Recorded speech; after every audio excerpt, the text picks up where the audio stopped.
Hey guys, back again with another episode of Letters from Players. So this time I have all football, and all of these guys are in either the NFL Hall of Fame or the College Football Hall of Fame. So the first player I have is George Savitsky. He played in the 40s for the University of Pennsylvania, and he was drafted by the Philadelphia Eagles. And he only played 2 years in the NFL.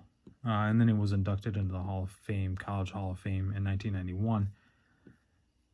So, what I asked him first was who are the players and teams he looked up to, and he said the University of Notre Dame. And then Johnny Lujack, who was the Heisman Trophy winner, I believe, in 1947. The greatest moment of his career, he said winning the World Championship 2 years in a row, which he played for the Philadelphia Eagles for just 2 years, and they won the World Championship twice. So they didn't have the Super Bowl back then. I think they just went by whoever had the best record. I could be wrong though, but the best piece of advice he ever received was to get an education, and then a lot of those guys will say that. Next one is Bill Dudley. So he is I'm sure he's in the College Football Hall of Fame as well as he's in the NFL Hall of Fame. So greatest moment of his career, he said, my whole career was good. And the best piece of advice he said was that he had too many to pick one. And the most influence on his career was his mother, his father, and his high school football coach. And he said Jesus Christ as well. So Bill Dudley, he's been passed away for a while, but he did charge just $5 for his autograph, and he wrote a nice note there to he said many thanks for the $5. It will go to the Bill Dudley Scholarship Fund for, enabling others like me to get a college education, receive a college education. So that's kind of cool that he added that. Next one we have is Joe Bellino, who is also in the College Football Hall of Fame, and he won the Heisman Trophy, I believe, in 1960, and that was for Navy.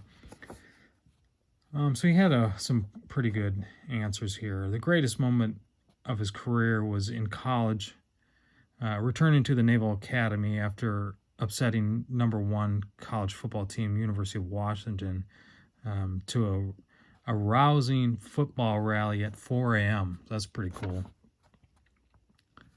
And then the best piece of advice was that his mother gave him.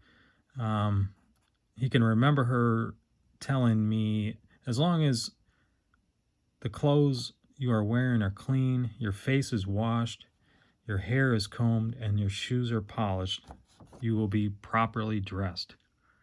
Kind of interesting advice. Most influence on his career.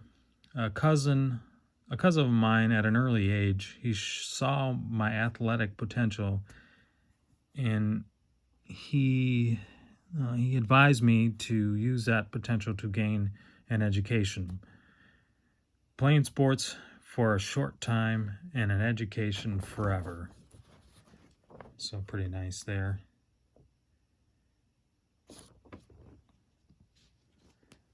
The next one I'm going to show is Charley Trippi. He's in the NFL Hall of Fame. I got to believe he's in the College Hall of Fame as well. He was one of the great college players of all time, a highly recruited and highly sought after NFL player. So one thing I will say is you'll see a lot of these guys, like even Charley Trippi played for probably around 10 years. But like the George Savitsky, he only played for 2 years, and he was a good player. The problem was that there was no money in the NFL in those days. So the guys, they either didn't go, they pursued something else. or they played for a couple years, and it just wasn't worth the amount of money they were receiving to, take the abuse of playing in the NFL. And this is pretty cool too. This is a photo from a sport magazine, and that photo is probably from 1948 or 47. And I do have a magazine signed by him. It might be that one. But he was on a lot of publications because he was really a great player. And he went to the University of Georgia. He was called the Golden Boy, so that can kind of tell you like the level of respect he had. So anyways, some of the players and teams he looked up to as a kid, Pittsburgh and Fordham, those would have been college teams. Greatest moment, playing in the Rose Bowl. Best piece of advice, never give up. And most influence was his high school football coach. All right, the last one I have is a recent return, and I was hoping to get a response from this guy because he was one of the best wide receivers. He had a wide receiver record until Jerry Rice broke it. So this is Steve Largent. Just got this one back, and I'll show the card in a different video, but he signs for $10. And, like I said, he was a NFL great, had the record for receptions, and he had a lot of records. Jerry Rice probably broke them all. And then he was in Congress for quite a while as well. So the most difficult obstacle he's ever had to overcome was learning my youngest son had spina bifida. So it's kind of, like I said, these guys that's probably a pretty hard thing for him to write, I would assume. And, like I've said in some past videos, these guys will be honest. They're not just going to, some of them write just kind of candid responses or whatever, but some of them will be really honest. And that's got to be, I would believe that's got to be something that's difficult for him to talk about. The best piece of advice he's ever received was to work hard, love people, and honor God. Pretty good advice there.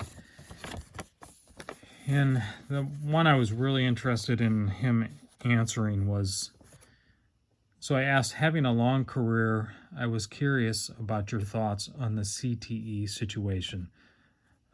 So that's concussion encephalopathy, traumatic encephalopathy. So the concussion syndrome. Do you think the NFL has addressed the issue appropriately?